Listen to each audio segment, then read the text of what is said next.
Once upon a time, in a quiet little village called Sundarpur, there lived an old woman named Grandmother Meera.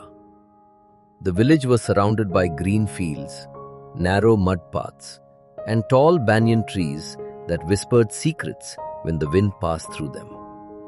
Life in Sundarpur was simple, but not always easy. Grandmother Meera was known by everyone in the village, not because she was rich or powerful, but because of her kind heart and peaceful smile. Whether it was a bright sunny morning or a dark stormy evening, her face always carried the same calm expression. People believed that just sitting near her could make their worries feel lighter. Villagers often came to her small clay house at the edge of the village. Some came to share their pain, some to seek advice, and some simply to sit in silence. Grandmother Meera never spoke too much.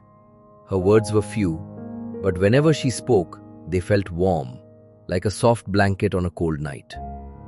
One afternoon, when the sky was cloudy and the air felt heavy, a young woman named Anaya came to visit her.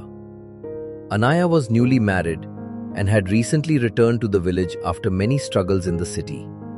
Her eyes were swollen, her face pale, and it was clear she had been crying for a long time. She slowly sat down beside Grandmother Meera, her hands trembling slightly. "Grandmother," Anaya said in a low voice, "how are you always so calm and happy? No matter what happens, you never seem sad. Don't you ever feel broken when life goes wrong?"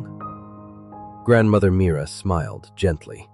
She poured Anaya a cup of warm tea and placed it in her hands. "My child," she said softly, "happiness does not come from what happens around us. It comes from what we carry inside our hearts." Anaya frowned slightly. "I don't understand," she said. "When bad things happen, how can anyone stay happy?" Grandmother Meera turned her eyes toward a small oil lamp resting near the window. Its flame danced gently in the breeze, flickering but steady. "Let me tell you a story," she said quietly. "My own story." "When I was young," she began, "I had a husband named Raghav and two children, Kiran and Maya. We were poor, but our home was rich with laughter. Our house was small. Our roof leaked during the rains, but our hearts were full of love." She paused, her eyes shining with memories. "One day my husband fell seriously ill. We tried every home remedy we knew, but we had no money for proper treatment. Days passed, and his condition grew worse. And then one morning, he left this world." Her voice trembled slightly. "I thought my heart would break forever. I cried day and night.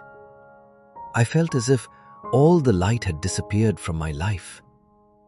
Anaya listened silently, her own pain echoing in the old woman's words. After some time, Grandmother Meera continued, "I realized something. My tears would not bring him back, but my children were still alive. They still needed my love, my strength, my presence." She took a deep breath. "So I wiped my tears and chose to live again.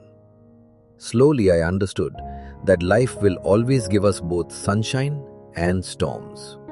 We cannot stop the storms, but we can choose how to stand in the rain."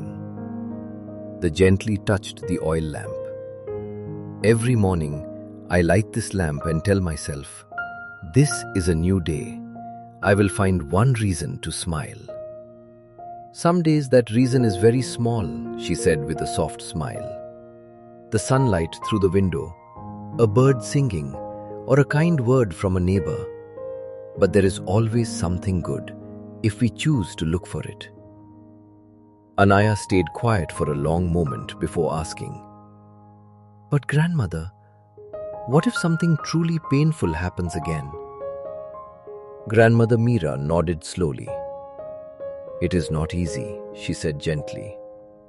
"When pain comes, We feel it, and that is okay. But I remind myself that nothing lasts forever.